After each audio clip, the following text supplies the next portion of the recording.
Good afternoon, everybody. Thank you for coming. Today is Monday, November 28th. It is now 3 p.m. This public meeting is being held under Section 34 of the Planning Act, is declared open at 3. The purpose of this public meeting is to considering the following applications.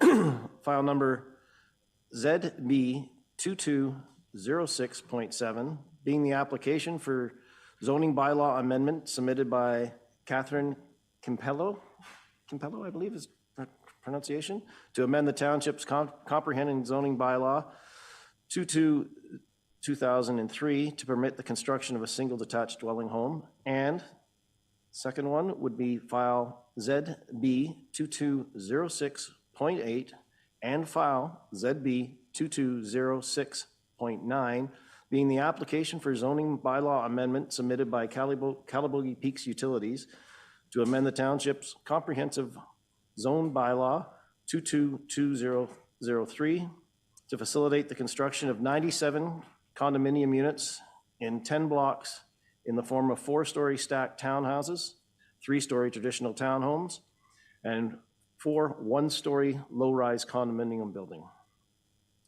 Would the planner please confirm that the required notice was given for the subject applications in accordance with the regulations of the Planning Act?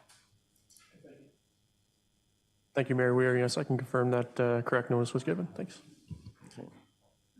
All those present today at this public meeting will have the opportunity to speak in favor or in opposition to the applications. Any and all comments and information submitted, whether orally or writtenly, including identifying information, becomes part of a public record that could be made public available at any point, including on the town's website and other electronic forms of publication in accordance with the Planning Act requirements. Any person wishing to receive the notice of declaration regarding the application be considered must send an email and request to the township office immediately following this meeting. In all cases, must be received prior to the date of the decision of council on the matter. Anyone who previously sent an email concerning this application will receive a digital notice of the decision on any further action. Pursuant to the provisions of the Planning Act, the rights and limitations to appeal the Ontario Land Tribunal with respect to the decision of council on the applications are as follows. A person or public body may file an appeal to the Ontario Land Tribunal within 20 days of the issuance of notice of decision. The person or public body must submit the required form to appeal to the town, which shall include the requirement information, explanation of the reasons for objecting the decision, in addition to paying the required fees set out as under the Ontario Land Tribunal Act. If a person or public body does not make an oral submission at a public meeting or a written submission to the township in respect to the applications before the approval authority passes or refuses to pass the proposed zoning bylaws or amendments thereto, the person or public body is not entitled to appeal the decision to the Council of Ontario Land Tribunal. If a person or public body does not make an oral submission at the public meeting or makes a written submission to the township in respect to the applications before the approval authority passes or refuses to pass the approval by zoning bylaw or amendments thereto, the person, the public body, may not be added as a party to the hearing of appeal before the Ontario Land Tribunal unless, in the opinion of the tribunal, there is a reasonable grounds to do so. Would the planner please describe the purpose and effect proposed zoning bylaw related to the first one, ZB 2206.7, submitted by Catherine Campello? Planner? I'd be glad to. Thank you, Mayor Weir. So this application, with respect to file number ZB 2206.7, submitted by Ms. Campello. I believe Ms. Campello is here with us today, participating via Zoom. Yeah. Welcome. Thank you. Hi. So I'll give just a brief description of the proposal, and then feel free to fill in any gaps you might hear or notice. Okay. So this proposals within the leasehold community known as Calabogie Estates. And it's one of several other leasehold properties that are developed and function effectively as a subdivision, but are in the form of long-term lease. But generally, you're talking about, in many cases, you'd be kind of 21 years less a day, which is required. Which, if you don't have planning consent, that's the longest you can go for part of a lot. So that's the structure that this development functions under. The thing is, the zoning bylaw doesn't really deal with leasehold, long-term lease communities. And so if you want to develop one of these parcels, you do require zoning relief in order to recognize it. So it's a separately assessed parcel. It is effectively owned, separately conveyable for this and for the previous application that I've been involved with.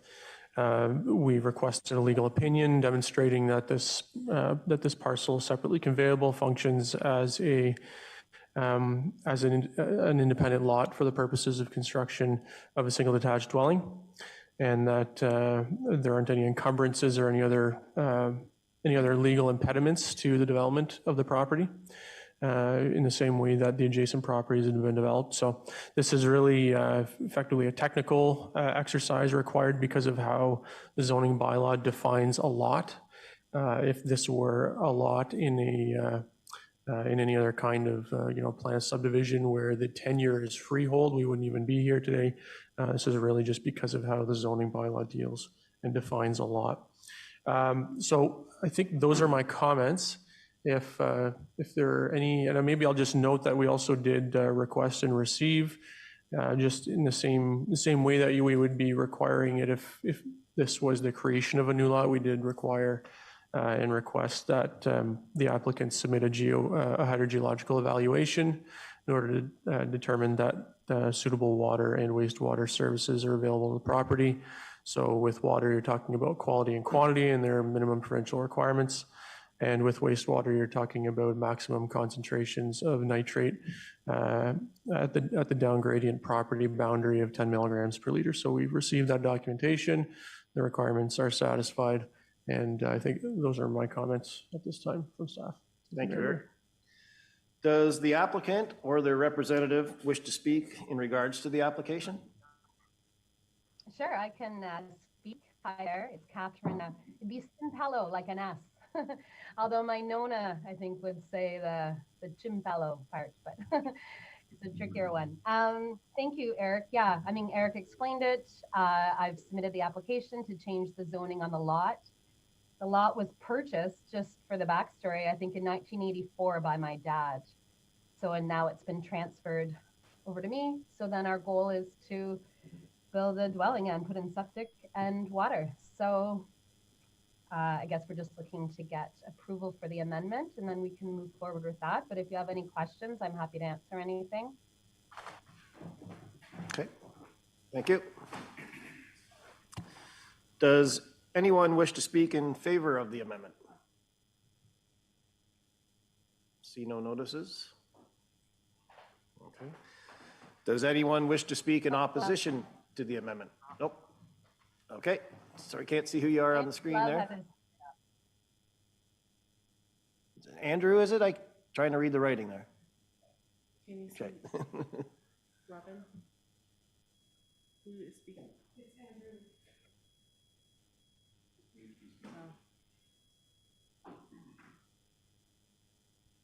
Okay. Andrew, are you there? Can you hear me now? Yes. Yeah. Mr. Mayor, I'm Phil Benton, Secretary Treasurer of Calabogie Estates Limited. I don't know how Andrew Love's name got on the screen here. He is the president of Calabogie Estates Limited. Recently, I sent in a letter on behalf of the Board of Directors of Calabogie Estates Limited, fully supporting the application for the amendment. This is a request in regard to one of 24 lots which are owned by Calabogie Estates Limited, and all but this is the last one to be developed. All other lots have been built upon or are in the process of being built upon. So this is the last one of those 24 leased lots owned by Calabogie Estates Limited. So on behalf of the Board of Directors and the community at Calabogie Estates Limited, I have written to the committee, to the township, indicating the complete support, full support of Catherine's application. Thank you, Mr. Benton. Do we have anybody that wishes to speak in opposition to? See no hands. Okay. Are there any questions from the members of council? Nope, see no notation. Are there any written comments that we've received other than Mr. Benton's? We did receive written comments as well from Mr. Benton, which I've provided to you all. You should all have them in your comments, which supports the application. Okay, so that's the only one then? Okay, thank you.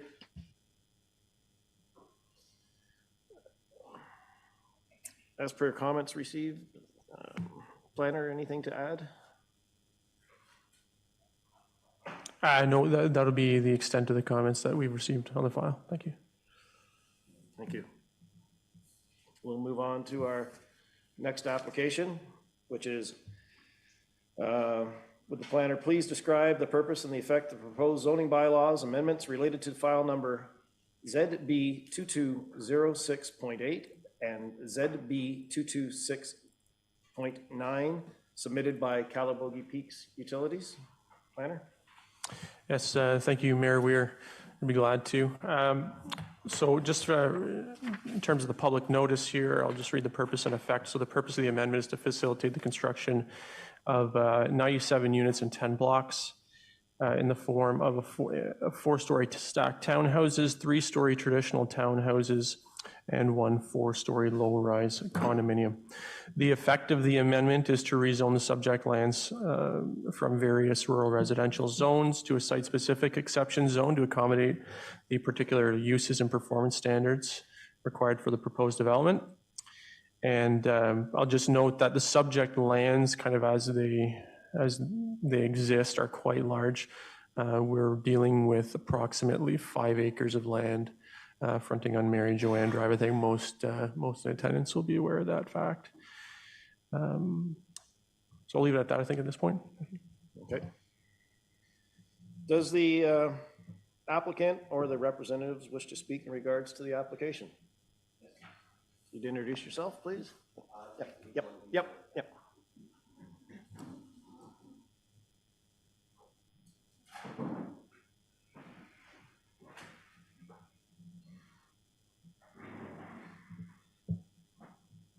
Good afternoon, Mayor Weir and members of council. My name is Nico Church. I'm a senior planner with Photon.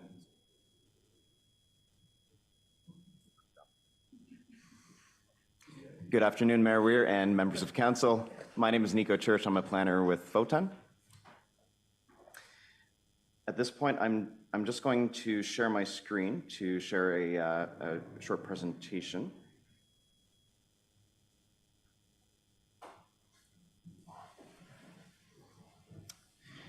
So we're here to speak to phase one of. We just need a moment. Oh, okay. Hold, please.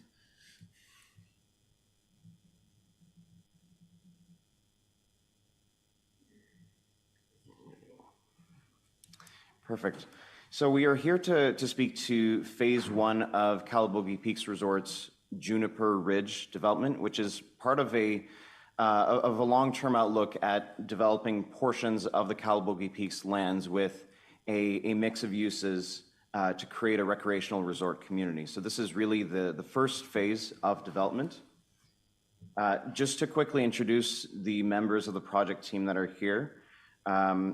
There's myself as well as Haris Khan, planners with Photon.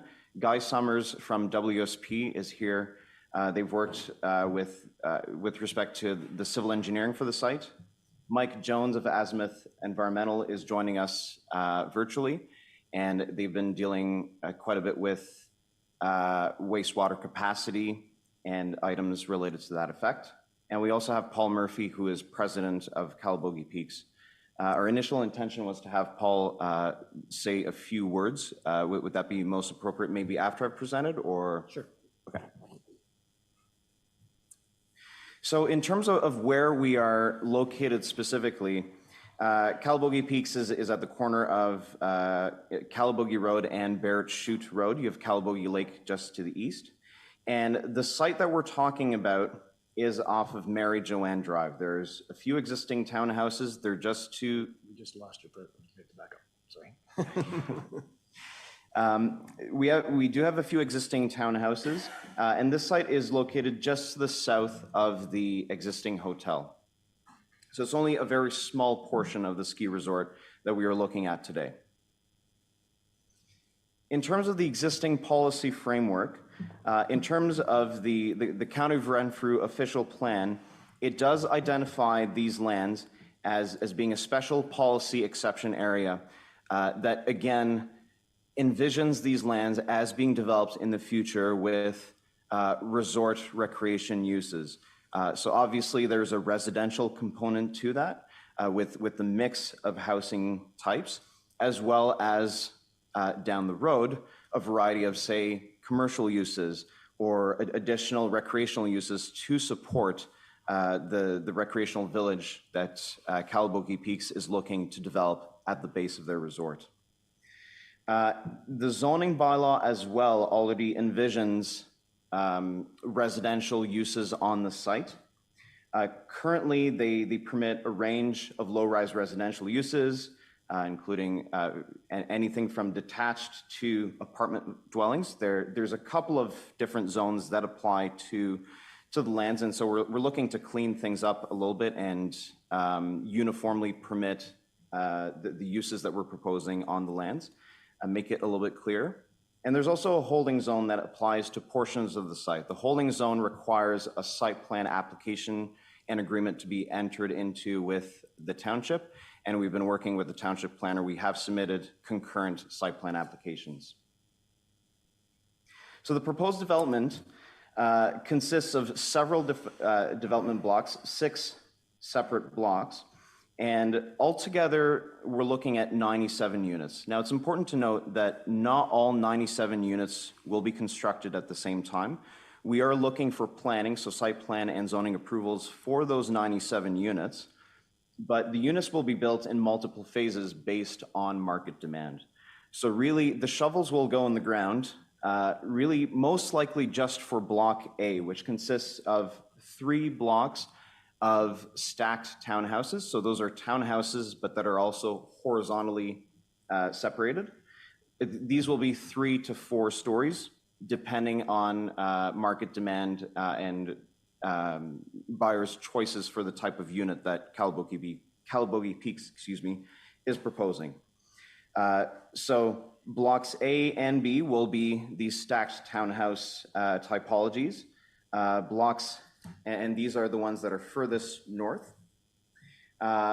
Block C and D, a little further south, these will be standard, more traditional 3-story townhouses. Block E, as part of the furthest development block south, will propose, again, these stacked townhouse typologies. And block F, which is at the foot of the existing townhouses, will feature a mix of apartment units and, again, stacked townhouses. And again, this will be built in phases. So just a closer look at the stacked townhouse typologies. Again, this is blocks A and B. The lower units will all be 2-bedroom and 2-story units, whereas the upper units, consumers will have a choice to go for 3 or 4 bedrooms, and depending on the number of bedrooms that they're looking for, this will determine the number of stories that are built on top, whether it's 1 or 2, for a total of 3 or 4 stories. These are closer views of the more traditional townhouse blocks that are in this burnt orange color, and you have also another block of stacked towns in yellow here. And finally, block F which will consist of an apartment building with parking below grade, as well as a stacked townhouse block there as well. So this is just a couple of diagrams to illustrate the stacked townhouses that I explained. Again, you have the lower unit, and parking will be depending on the grades. So this is just one example. You'll have parking that comes in at the top floor of the lower unit. And altogether, this upper unit will be 1 or 2 stories in height. These are a few renderings of these stacked townhouses.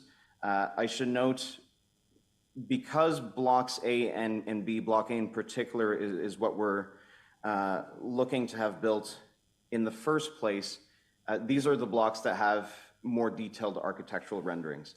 The blocks that will come down the road, we're still working with the architect to see what exactly the consumer demand is going to be with respect to this kind of design. So we're not there yet. So this really shows renderings of block A. This is a view looking south from the county road. You have the 4 buildings of block A and block B. So you'll notice that they're really set into the mountain. 4 stories may sound like a lot, but with the grading, it actually kind of, it transitions well with the slopes that are already there. And this is a view looking west, roughly from Bear Chute Road. Again, looking at the housing typology that is kind of built into the mountain. So in terms of the applications before you, we have concurrent zoning bylaw amendment applications. Again, to ensure that the uses that we're proposing are uniformly permitted, and we're also looking to amend performance standards that will be as part of the approved site plan. So as part of our applications, again, we've submitted concurrent site plan applications. We've been working quite closely with the township planner to go through a pretty rigorous process of technical review, both by planning staff as well as engineering peer reviewers, which has taken a look at elements like building locations, landscaping, grading, servicing, parking, and so on and so forth.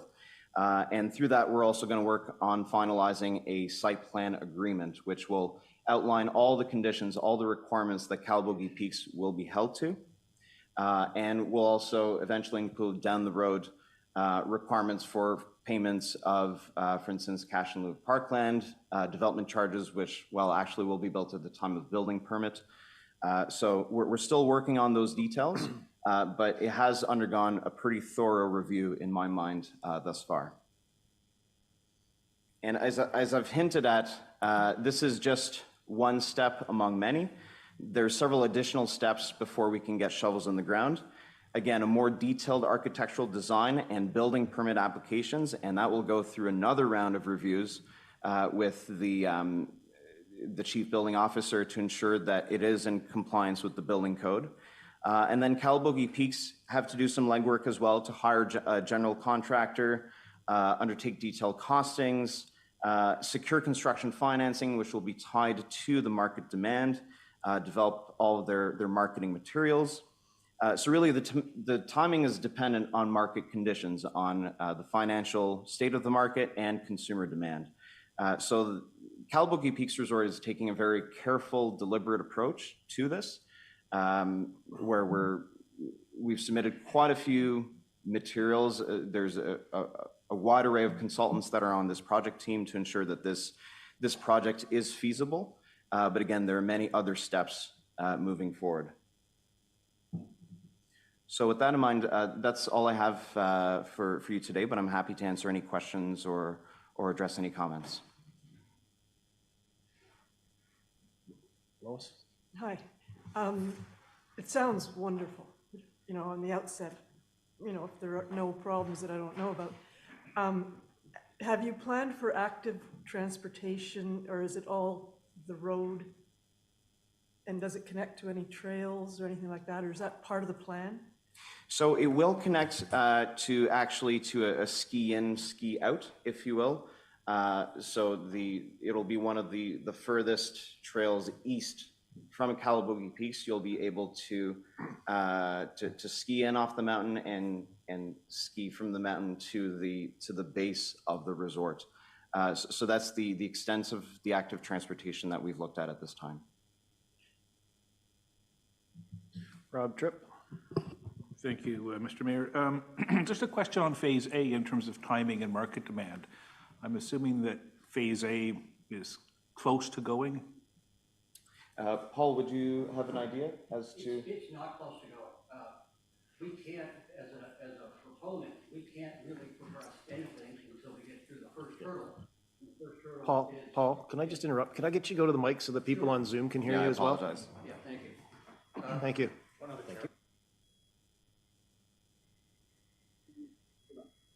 I'm here, yeah. Thank you. Councillor Tripp, there's no plans to start Phase A. We can't do anything until a lender, a construction lender, a building contractor, they don't want to talk to us until we have certainty that there's zoning in place and approval in place from the township. In fact, the conditions that will be in the site plan agreement that relate to all of the engineering work that's been done are quite extensive. And so it doesn't make any sense to start until we know we have a foundation to begin. Once we have that foundation, we have challenges. I mean, Calabogie is an untested market. This is an untested product in an untested market. This is not a slam dunk. There's a lot of work to be done here to make this happen. So we are going to work very hard to make that happen. And as Nico said, we're going to go slow. We're going to go very carefully because the worst thing that can happen, frankly, is that we go too fast and market's not there, and then we have to pull back. So we have some marketing strategies to address that, but they're down the line somewhat. Thank you. Anything further, Councillor Tripp? No, thank you. Thank you. I was going to say a few words. Would this be the right time? That's up to council. That will work wonderfully. Go Great, ahead. thank You're you. already there. Great. I know you're all new in your positions, and congratulations to all of you. I have been working on this for decades, and this particular application has been underway for 22 months. And I wanted to share some of the detail with you and the public so that you had a good sense of how much work has gone into this application. It's unprecedented in our township. There are 22 professionals that have been involved in this application on behalf of Calabogie Peaks alone. And there have been about 3 or 4 from the township that have been peer reviewing all the work we've done. I know we're all very concerned about, proper development, good development. So I wanted to share with you the detail that's gone into this work. Our leader has been Foten, which is a highly recognized planning firm in Ottawa, and they've been working with township planning staff on coordinating all of this. But behind the scenes, there's quite a few people that are playing a major role. One of them is Michael Jones from Azimuth, who's on the phone. Michael, and all these people have been hand-selected for their specialties. Michael and his team at Azimuth are geoscientists and engineers. They have a huge, deep bench of experience with private communal utilities, water and wastewater. This is a real niche specialty. You don't find these people in the city, and most of these professionals are in the Peterborough and Barrie area. So Michael's firm is in Barrie, and he's available to talk to you about the water and wastewater treatment plants that we're doing. We've had GHD, which is a very well-recognized environmental assessment firm, crawl all over the land. We've had Guy Summers, who's behind me. Guy is a senior engineer with WSP, one of Canada's prominent engineering firms. Guy is resident in their Ottawa office and leads their civil practice. We have had a team of engineers from WSP on this project. They involved 3 geotechnical engineers, 3 civil engineers, 2 stormwater engineers, an archaeologist, and 2 hydrology engineers. On top of that, electrical engineering has been provided by Crew and Electric. Guys' teams all have to work and coordinate together. This is not a simple exercise of going off and doing one little bit. All of this is highly, highly coordinated. In addition to that, we have another firm called Dowclear, which is a water and wastewater specialist overseeing some of our decisions and providing a second opinion. This will be the first development in the township that has a fire suppression system. So Guy's firm has helped develop the design of the fire suppression system. And we brought in a specialist. He's the retired fire chief of the city of Mississauga, and he's been guiding a lot of our work. The fire suppression system will actually be a huge help to the counties or to the township's fire department in the future. It'll have the capability of doing a fast fill, much faster than they could do if they had to pump from the lake. In terms of planning, I'm now leaving the technical and going into the planning. We've had EcoSign, which is Canada's premier mountain design and development firm, working with me for the last 8 years. They usually do the Olympics every 4 years. They're highly prominent throughout the world. We have Urban Typologies on our master plan. Urban Typologies is a very prominent urban design firm based out of Toronto. EcoSign's based out of Whistler. Our architect is Giovanni Petriconi Associates out of Toronto, a highly recognized architectural firm that has great experience in this type of development and in master planning. And our landscape engineer is CSW out of Ottawa. Our surveyors are Fairhill Moffett Woodland out of Ottawa, a very prominent firm. 2 law firms have been guiding us on this mission, both from Toronto, Weir Folds and Brady's. They specialize in master plan community development. And then from a construction perspective, we have 3 different firms that have been involved in planning and looking at all these plans to make sure that not only is the design good, but is it practical, can it be built? And they include Infinity Construction out of Lindsay, Aslan Technologies out of Burlington, and they specialize in water and wastewater, and Snow Mountain Engineering, which specializes in underground utility installation. In short, there's never been an application in this township's history that has anywhere near the detail that we've put into this application. It's hundreds of thousands of dollars of work. So there is no doubt that every single stone has been turned. There are no environmental risks, and we have erred very conservatively to make sure that there's no technical issues that are going to cause anybody any problems. This stuff doesn't get talked about typically in the public, and I know you're new, so I thought it was important that I go on the record to share with you what's been done. This application sets a complete new standard of due diligence for planning in this community. So we're proud of what we've done. I'm proud of the team that we've assembled. In addition to the team I talked to you about, there's another 8 or 9 people involved in our efforts. We have a team of over 30 people that are working on this.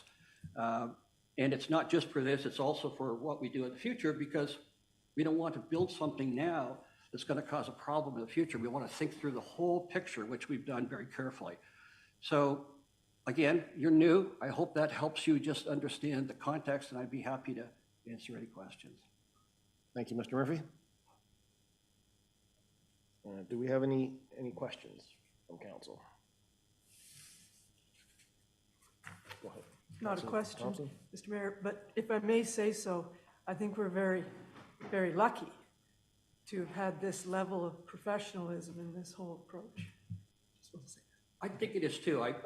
We all watched the discussions around the elections, and it's clear that people want to be careful about development. They don't want to ruin the environment. I mean, we're the same way. We, in fact, in many ways, we're marketing the environment. So it has to be protected. And I think we're also used to the fact that we live in a fishbowl. You could drive by our business and, you know, if we're doing anything wrong, I get a call in 10 minutes from somebody saying, why are you doing that? And you get calls as well, Allison. So I'm kind of used to living in the fishbowl and knowing that we have to go through this level of detail to get it done, and knowing that as council members, and as a developer, we have responsibility to the public to let them know that we're dotting I's and crossing T's. So it's been a rigorous process, and as good as the team is that I mentioned to you, I should have mentioned that when all of our plans are submitted to the township, your engineers have gone through, I think it's 3 iterations with this guy. So they sent us back to the drawing board 3 times. It's an exhaustive process. Do we have anybody else that would like to speak in favor of the amendment? I do have a question, if that's okay. You can't see me, so I can't put my hand up. Is it in direct relation to what Nico and Paul have just said? If not, then we do have a part at the end for general questions. It's about, I would just like to get a description about how the wastewater is going to be managed. So I don't know if that's would be now or after. Well, we have, Michael Jones is on the phone, and he is the specialist on that topic, Mr. Mayor. okay. Michael, could you speak to that? Certainly I can. Nico, is it possible to call up the figure, the proposed layout plan figure? So the existing resort is served by an approved system, approved by the MECP, and the system, that's great, that's perfect. The existing system is called a peat bed system. Basically, it's a type of sort of tertiary treatment septic system. And what happens is, following the normal separation stage in the septic tanks, the liquid effluent is trickle filtered through a raised peat bed, and bacteria cultivate the peat, and they consume the contaminants and renovate the leachate. And so the existing system was approved in 2002. It was approved with 3 peat bed modules, of which only 1 has been built so far, and the remaining 2 are set aside for future development. We got involved with Paul in 2017, in particular looking at the status of the peat beds. We, as part of the work, we went out and dug up sections of them to look at their condition and to look at the condition of the peat, and found them to be in excellent condition. One of the concerns is, the peat bed systems, typically people will tell you they have a lifespan of somewhere between 20 and 30 years, and if being 17 years in, we wanted to address that question. The part of, and what you can see on this figure, there's little red circles where it says MW 1, 2, 3, and 4. So those are groundwater monitoring wells. There's 2, yes, that's 2 of them that are up gradient of the beds, and 2 of them that are down gradient of the beds. So Calabogie Peaks monitors the groundwater chemistry shortly outside of the peat bed system, and the data have shown very good results. In fact, since 2017 and during our involvement, the water quality on the down gradient side has basically matched the water gradient on the up gradient side. So the peat beds have been very effective at doing that. To facilitate this stage of development, there have to be some expansions that were foreseen within that original approval. So it would be the addition of tanks. There is a collection main that comes down Mary Jones Drive and then along Barrett Chute Road to come over to where the peat bed system is located. So some additional tanks would be installed to provide that solid separation system. And the other thing that we've proposed to do is to make some improvements in terms of the operational practices of the bed, or of the system. Right now it operates on an on-demand cycle. So it's really only operational during the busy parts of the day. Like regular septic systems, they benefit from having a balanced flow and having periods in between dosing when they can dry out. So what we've proposed is to add some balancing and to improve the dosing, and that would also have the effect of increasing the overall capacity of the system. Sorry. And so that's the proposed method of treatment, is to continue to use the existing approved system and to continue its expansion. Is there any questions regarding that?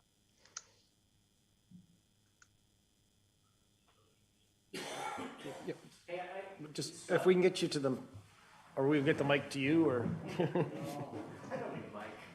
Well, you do for the people on Zoom. All right, hey, Rich Perbone, I was, so super helpful. I was wondering if it's appropriate or not. I'd love to scope the question up to include where does the water supply come from? So we talked about the wastewater.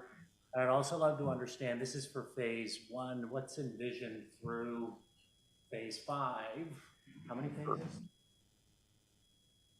Well, so whatever the future is, would it all be leveraging this system, or is there envision that this would be split and there'd be other solutions for that? And so you guys tell me what's, we can't answer now or can't answer now, but I'd love to know. I can address the basics of those. Okay, thank you. Nico, can we go back to that figure? So the water supply is drawn from 2 existing wells that serve the existing hotel. They're permitted by Ministry of the Environment under a permit to take water. And they're the blue dots that are located close to the ponds those are the 2 drinking water wells. They've been tested over the years, and they have a very high capacity, and they also provide good quality water. So in the last, I don't remember the exact date, but in the last 2 years, I would say, there was a new drinking water plant that was installed basically on the edge of the parking lot towards Highway 508. It's just shown at the top of the figure there. And that provides a high quality drinking water, and including disinfection and particle filtration and all the requirements. And that serves the current resort. That plant has the ability to be expanded over time to provide both fire water and drinking water for the long-term growth as well. The wastewater treatment has a finite capacity, particularly under its current ECA. A system could be expanded, but we feel that in the long run, it's better to switch over to a more conventional design. And there's a proposed long-term plant that would use sequenced batch reactor technology, which is typical of probably half of the treatment plants, municipal treatment plants in the province. And so there's a break point in the development when the capacity of the peat bed system is maxed out, and there's a requirement to switch over to that new system to give the overall capacity. The other thing that's being contemplated for that is that the effluent for that would go likely into the snowmaking pond and would be reused for making snow and or irrigating golf. We've done that in several other locations in the province, and we've been doing it for almost 25 years now. So I think that if there's any further questions. Did that clear up our question for you? Yeah, super helpful. Okay.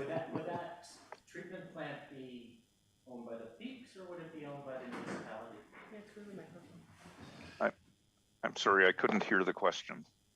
Michael, the question was, would the treatment plant be owned by the Peaks or by the Township? And it's a bigger question than yeah. The Peaks has a contract with the Township called a responsibility agreement. It's required by the Ministry of the Environment when a private development has a communal water or wastewater system that serves greater than 5 individual customers. that serves greater than 5 individual customers. The previous council worked through the terms of the responsibility agreement with Calabogie Peaks a couple of years ago. The agreement that we have follows probably the toughest agreement in the province in terms of its terms and conditions. And so the bottom line is Calabogie Peaks owns the utilities and operates the utilities. Under the rules of the responsibility agreement, Calabogie Peaks hires certified operators, certified under the safe, I think it's called the Safe Drinking Water Act. And these certified operators actually manage the operation of the plant. They work with our team, 2 of who are right here, Kurt and Don. And Kurt and Don have been approved by the certified operators to do certain levels of testing. Water is tested daily. Wastewater is tested, I think it's every quarter. We take readings on the volumes of water and wastewater daily. If a water reading goes off, Ministry of Environment gets a telephone call. It's that scrupulous in terms of its monitored, how tightly it's monitored. If there's any problems with any of the facilities, we have to notify the ministry and the township. The good news is we haven't had any issues. And Calabogie Peaks has been in the business of operating communal utilities now for about 20 years. We have a pretty good understanding of what is required and how to do it. Doesn't mean we're perfect, but it doesn't mean we're novices either. Under that responsibility agreement, the business is obligated to post a performance bond. That performance bond is equal to the sum of 3 amounts. One is the forward year's operating costs. The second amount is the accumulated depreciation. And the third amount is 25% of the capital costs of the plant. And that performance bond can be called on by the township in a second. If we're in default under the agreement, the township can come in and take over the entire operation of the facilities and use the performance bond and the cash to do what it wants to do in terms of fixing the utility. So there's a huge financial incentive to make sure that it's done right. And the performance bond today is about $640,000, and it will grow over time as operating costs grow and plant and equipment grow. So we've been, I think, operating under the MRA for about 3 years. Every year we submit a very detailed operating plan for the plant. We show what the operating history was for the prior year. Michael Jones, who's on the phone, prepares annual reports for the MECP on water and wastewater. Those reports are public. They're on our website, calabogieutilities.com. They're there for everybody to see. Total transparency. We operate the utilities like a public utility. We want everybody to see what's going on. And so there's nothing that's sort of assumed or wondered about, if you will. So you're welcome to go on the website and see it. And on top of, and the reports that we file with the township are peer reviewed every year by the township's accountant and lawyer. It's another process that goes on.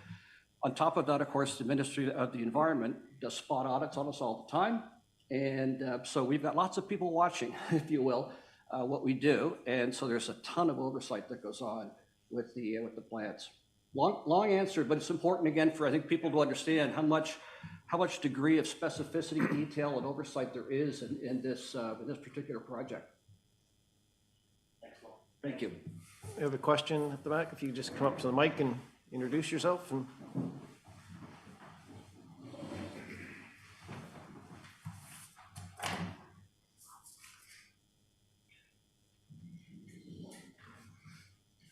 My name is Mike Bremer. I live in the Peaks Village. I'm part of a roads committee that is involved with maintaining the roads there. But my question is, what happens and who is responsible if the Peaks Village or Calabogie Peaks decides to walk away from this project or file for bankruptcy?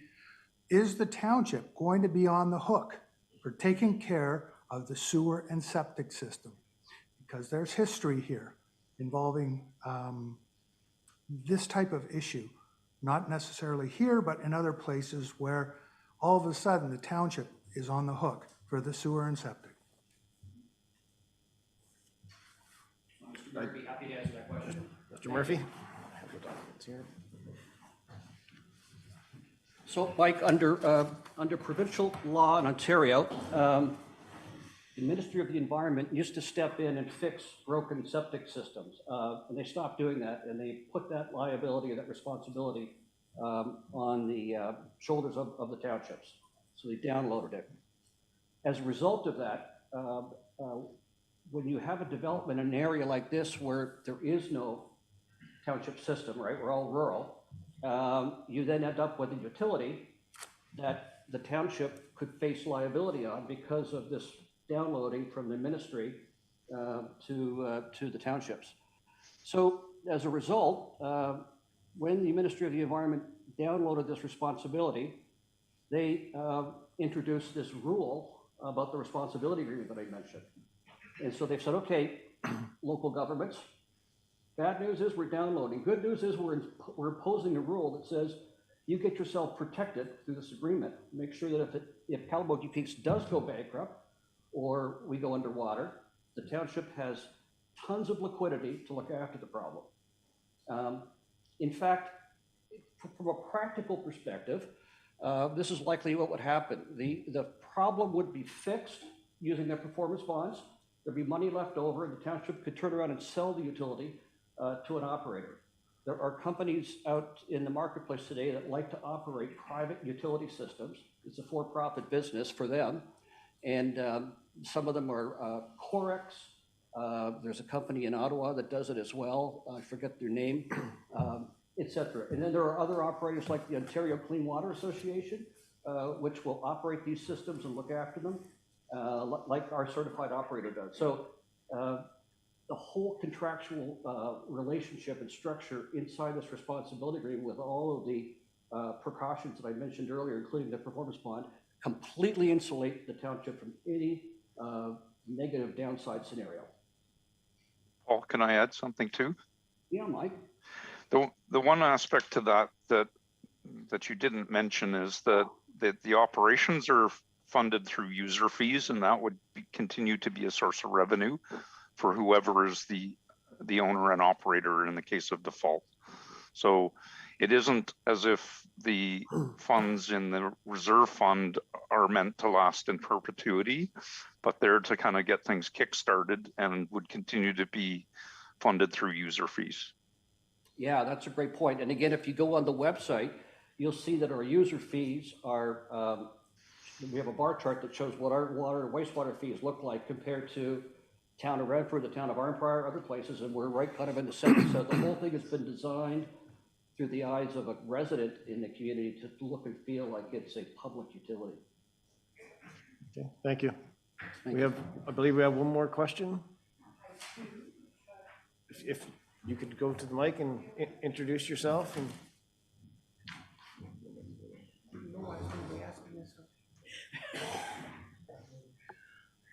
My name is Margaret Solar, and I live on Kennedy Road. I've been here since 1981. Paul, you just said, these things that you have existing at the moment, the ponds and your peat settling beds, of which I have one, have been working quite well for the last 20, 25 years. Now, the hotel's been there a little more than 20 years. I know that because I go back in dates. And also the newest condo, which is closest to the hill. Have you done any projection that with all these new 100 units that you're going to be putting in, that these existing facilities that you have today will carry this in the future, or are there going to be problems in the future? That makes sense? It does, right? Again, I think, Michael, you're the best one to respond to that question. Could you hear it okay? So the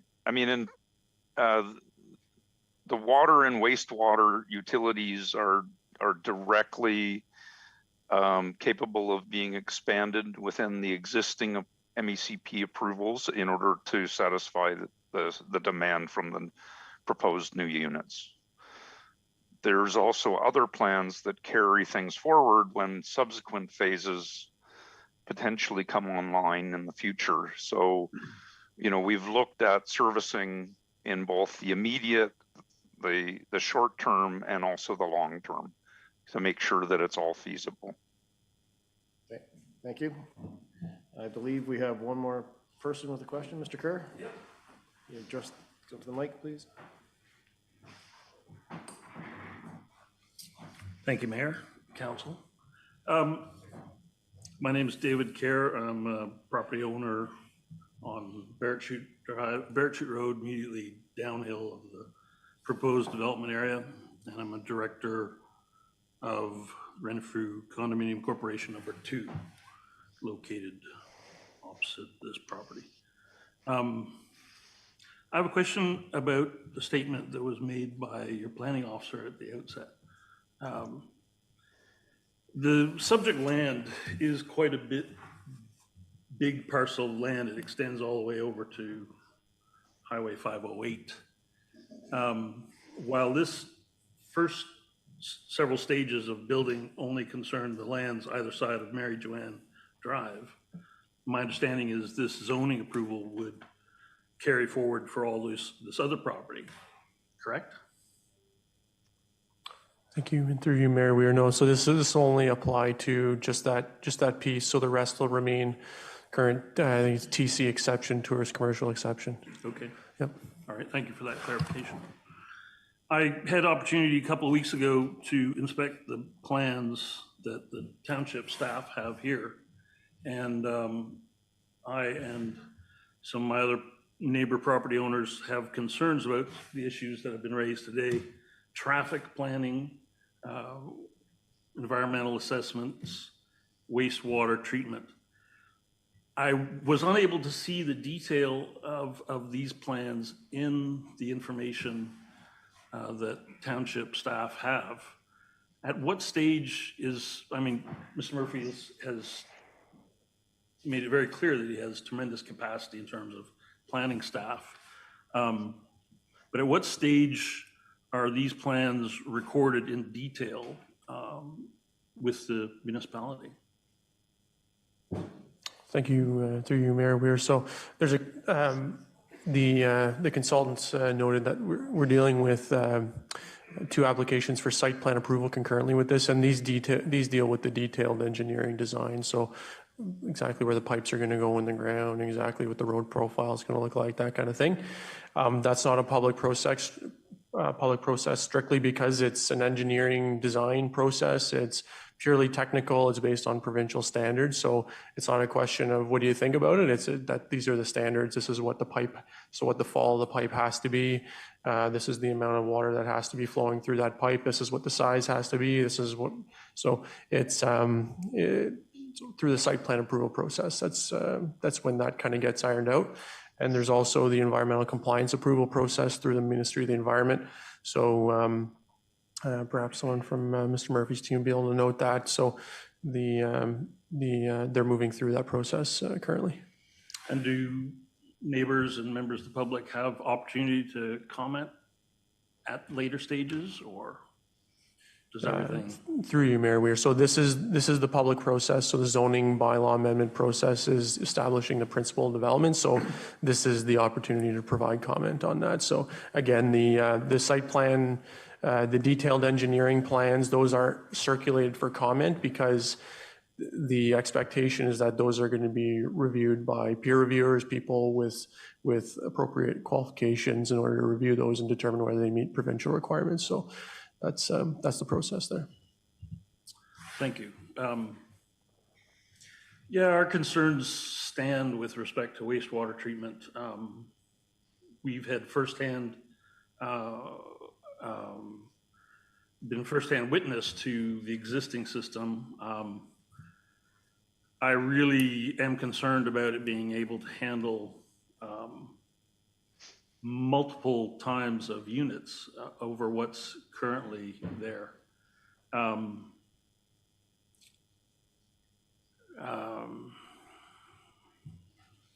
hope that can be better documented, that there is that capacity for this expansion.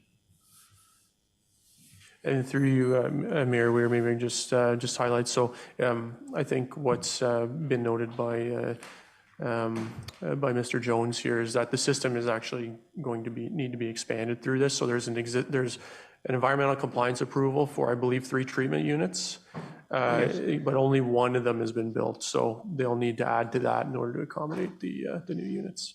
Is there any issue with having all this wastewater treatment transported beneath Barrett Chute Drive?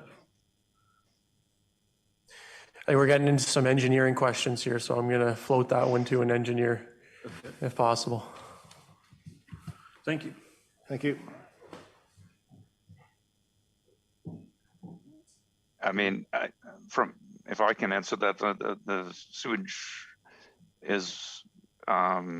flows beneath the road in a pipe. So it's the same as any other municipal type system, and no, as long as it's constructed to those appropriate standards, there's no concern.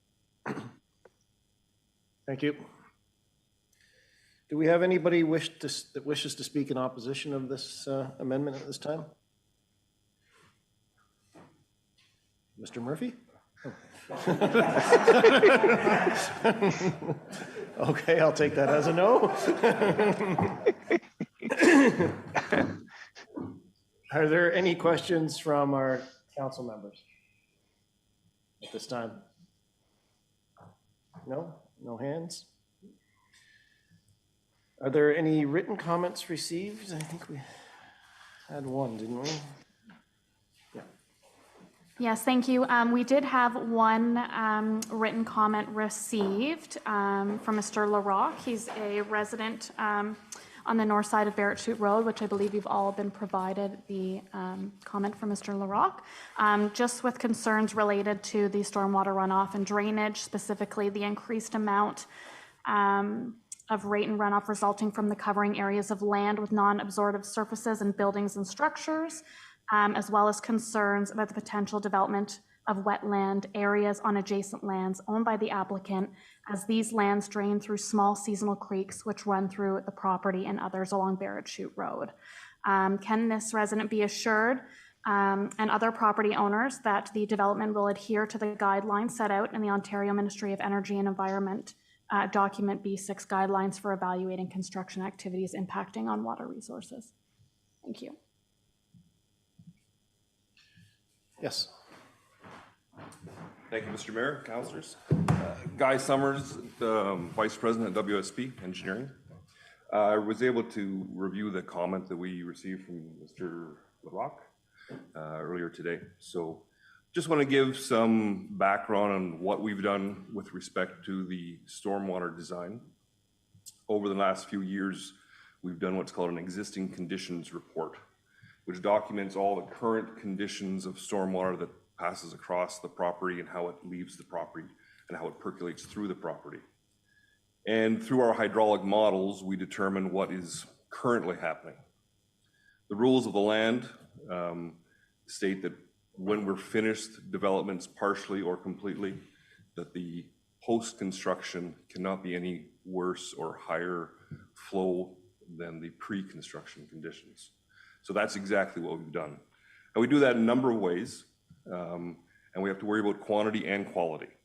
So from a quantity point of view, we know that when you put hard surfaces, asphalt roofs, roads, curbs, and so on, you're going to create a faster runoff from the property than if it was just falling on land or on grass or gravel or dirt.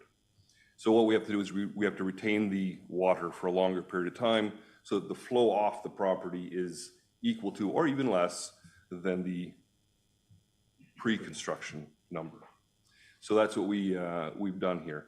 So we have swales, drainage ditches, and so on, pipe work. There is some stormwater going through pipe work as well, just because it crosses roads and so on, and culverts.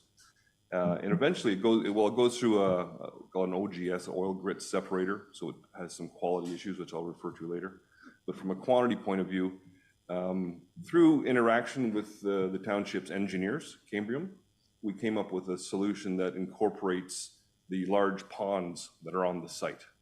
So we're putting the stormwater into these ponds directly, instead of allowing to flow directly into the small creeks that leave the site right now. So it allows us to control it better. We've actually gone through a fairly extensive modeling process, numeric modeling process of the weir and the height and shape of the weir that overflows into the creeks and leaves the site. So all of that to say is we're creating a system that collects all the stormwater, treats it, puts it into these ponds, and holds it so that the discharge rate is no higher than the current discharge rate we're seeing leaving the property. From a quality point of view, similar, I've spoken to that a little bit, but there's different schools of thought in terms of the effectiveness of these oil grit separators. When we discussed it with Cambrium, we came to a conclusion that not only would we use the oil grit separator, which in itself should create the quality requirements, it's called an 80% effectiveness or 80% total suspended solids removal, TSS. We decided to use the pond as well, which provides an extensive level of treatment as well in terms of sedimentation time. So those two elements guarantee the quality issue is taken care of. With respect to the specific comment from Mr. LaRocque, he referred to guideline B6, guidelines for evaluating construction activities impacting of water resources. It's an old guideline. The current guideline is, finding my notes in here, sorry. Sorry, looking for it right now. It's basically the Ministry of Environment's stormwater design and guideline.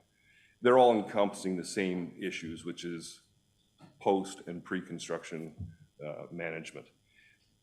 There's two ways that this system has to react and respond properly to a rain event.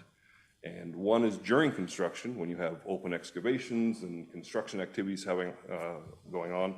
And in those conditions, we are putting in siltation fences and bales of hay in the ditches and so on and so forth, doing that quality and quantity control as the construction site, if you will, moves and grows and shrinks and so on. And we are actually talking with Paul and his consultants with respect to construction on how to create construction sites that produce a minimal amount of disturbance in terms of having, you've all seen, say on the outskirts of Ottawa, these massive open areas. That's not what we're going to be proposing here at Calabogie.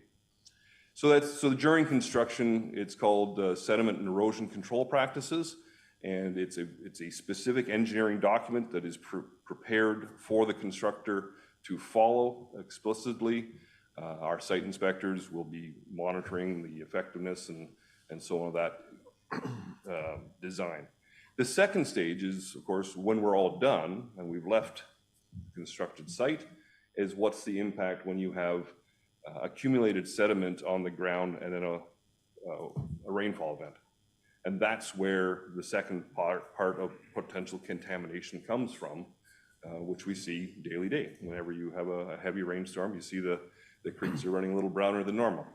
So that's where what I've talked about is the stormwater pond is an excellent methodology for retaining that water. So you have the quantity control and allowing it to sediment out into the pond. And then you have, as a result of that, you have maintenance requirements for that pond now that will be set out in the ECA for the stormwater system that says we have to monitor the sediment levels. If the pond becomes shallow because of sediment being deposited there, then Calabogie Peaks would then have to clean the ponds out on a regular basis. And that could be 10 years. We're not talking yearly, probably. So hopefully that answers that question. Thank you, Mr. Summers. Is the question directed towards Mr. Summers? Yes. Okay. Being a fisherman and enjoying fishing like I do in Calabogie, those two ponds draining Calabogie Lake, that is a fish sanctuary there. And I'm wondering if you are taking... Can you come to the microphone, please?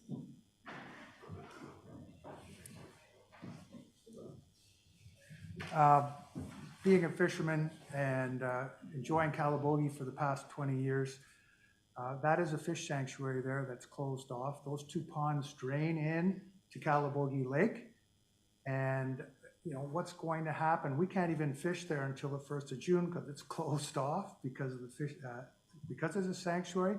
How is that runoff let's say it overflows over the top during construction and goes into the fish sanctuary there. Has the Ministry of Natural Resources been contacted with regards to all of this?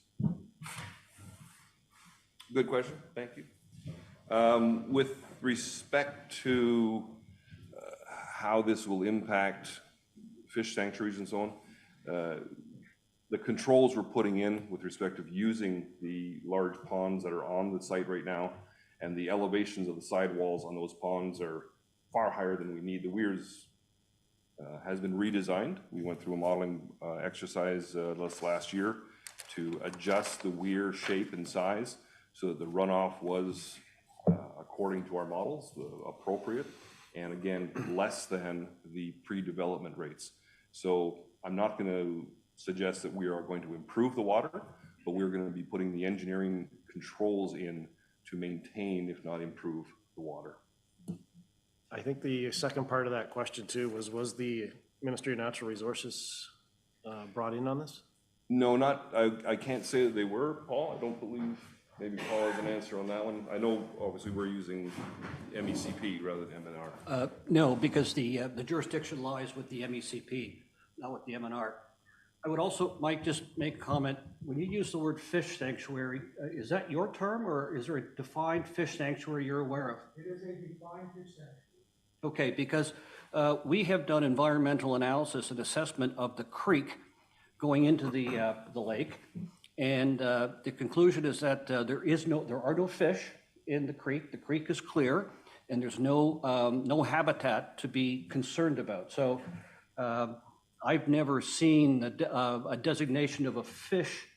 What's the term used again? I'm sorry. Sanctuary. Fish sanctuary. We have had the Ministry of Natural Resources on our property a number of times.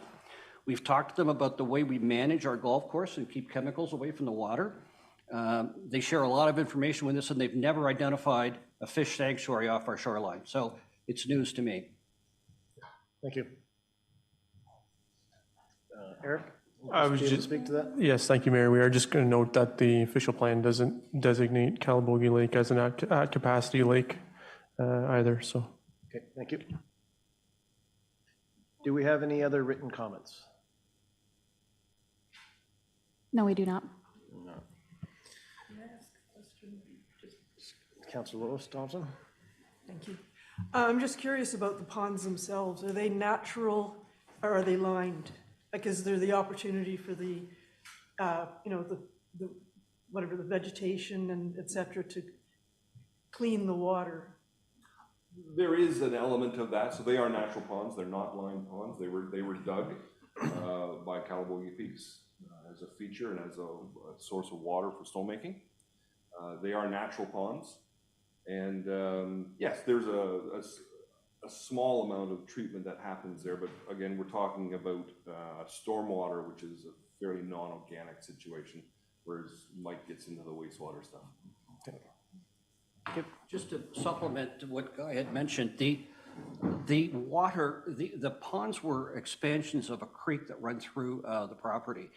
And that creek is sourced by a very large wetland. That is, if you think of it, if you're doing an air shot and you're looking down on the Peaks Village, it's the land that is west of the Peaks Village. There's a very, very large wetland in there. It's almost like a small lake. And that water flows out of that wetland and comes down through the resort property. And it's going through these two ponds as it comes through. In the summer months, the water system almost dries out in terms of the run from the wetland. The wetland is still very large. And then in the spring and in the fall, there's much more flow that's coming through. Okay, thank you. Mr. Planner, do you have any other comments? No further comments, thank you. Further comments? If we have nothing further, this therefore completes the public meeting process. Council will give careful consideration to the applications for zoning and the bylaw amendments. If there are no other comments or questions, I will declare the public meeting closed. Is there any other comments or questions? Okay, it is now 4:14, and we'll call this meeting closed. Thank you all for attending.